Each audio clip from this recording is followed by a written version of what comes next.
기자 정세영입니다. 저는 지금 도쿄돔에 있고요. 좀 전에 1라운드 B조 일정이 모두 이제 끝이 났습니다. 여러분들이 아시는 대로 우리나라는 2라운드 8강 진출에 실패했습니다. 마지막까지 이 경우의 수를 따졌지만 뭐 결과적으로 호주가 3승 1패, 그리고 4승을 거둔 일본이 8강에 올랐습니다. 오늘 경기는 뭐 우리가 중국에 크게 이겼습니다. 22득점을 했고요. 뭐 당연하죠. 경기 결과 큰 의미 뭐 없습니다. 지면 뭐 WBC 예선에서 떨어진다는 것 정도였는데요. 마음을 비운 탓인지 오늘 선수들 크게 이겼습니다. 경기 초반엔 뭐 2회 1회 2점을 뽑고 2점을 내주고 하면서 또 하는 걱정이 드시는 분들이 많았을 텐데요. 워낙 이 중국과의 격차가 컸기 때문에 쉽게 대승을 챙길 수 있었습니다. 자, 어쨌든 이번 대회 우리 조 3위로 B조에서 대회를 마쳤습니다.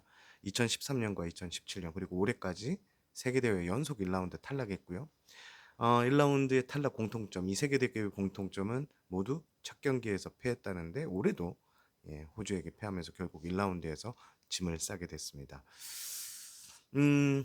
앞선 두 번의 도쿄 현지 영상에서 이런 얘기를 했습니다. 오늘 이번 대회 여러 가지 이야기를 했는데 오늘은 이번 대회 정리를 한번 해보겠죠.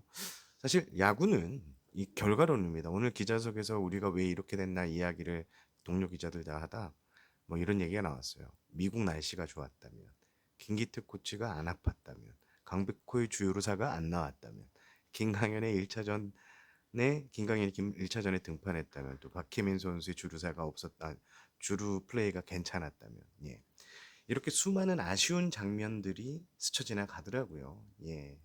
야구는 뭐 결과론이죠. 하지만 이런 뭐 가정들이 무슨 소용이 있겠습니까? 우리는 결과적으로 호두에 졌고 졌었고 4강은커녕 1라운드에서 탈락을 합니다.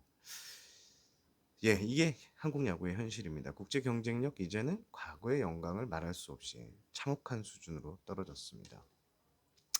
저는 지난달 미국 애리조나 출장을 다녀왔고 이번 도쿄 본선까지 취재를 했습니다. 제가 이번 대회를 취재하면서 느낀 점, 이번 대표팀은 왜 이런 처참한 결과를 받아들였나를 꼼꼼히 한번 따져보겠습니다. 먼저 첫 번째, 애리조나 미국 전원이 결과적으로 패착이 된 것 같습니다. 우리 대표팀 환태평양 일주를 냈습니다. 한국에서 미국, 한국에서 미국, 한국에서 일본, 또 일본에서 또 오사카, 도쿄로 이동을 했습니다. 제가 17년 동안 야구 기자 생활을 했는데 각종 국제 대회를 나섰지만 국가대표팀의 이런 스케줄은 처음 봅니다. 재수가 없을라니까 날씨도 안 좋았고 비행기도 안 뜨고 당시엔 이 액땜이라고 생각을 했는데 그게 아니었게 됐습니다. 결과적으로는 전 이렇게 생각합니다.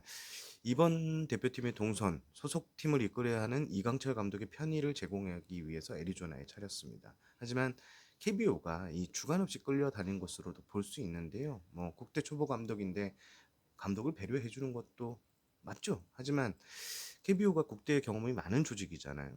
예.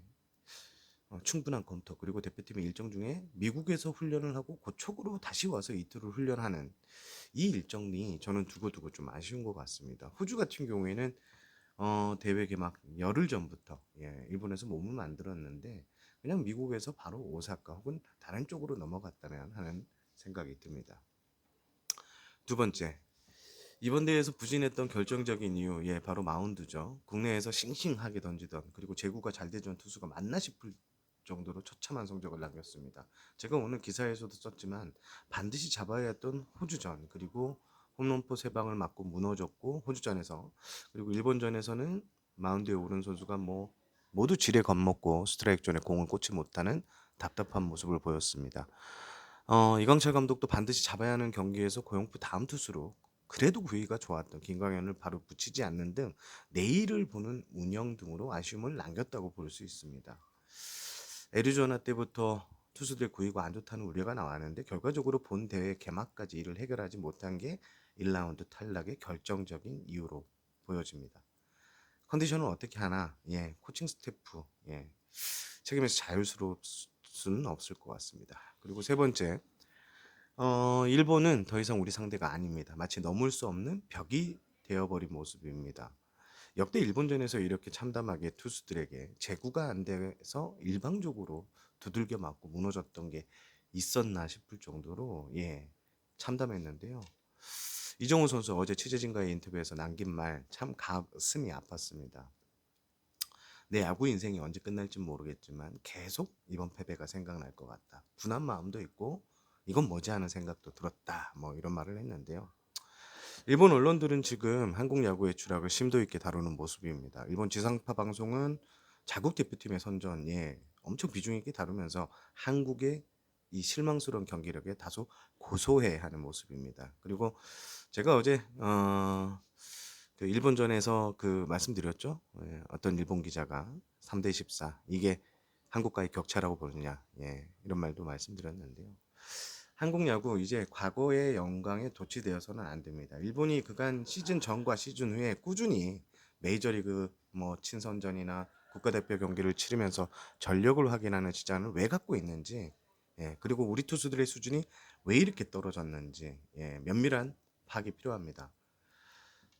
우리 보면 2013년 타이중 참사, 2017년 고척 참사, 2019년 프리미어, 일본전 2연패, 그리고 또 2021년 도쿄 참사 때 상황은 똑같았습니다. 여러분들이 보시는 기사 톤이 다 비슷해요. 어떻게 경쟁력을 마련해라, 마운드가 문제다, 우리 투수들의 구속이 문제다, 국가대표 상비군을 조직해라. 10년 넘게 이러고 있습니다. 안 바뀐다는 거죠. 그때뿐이죠.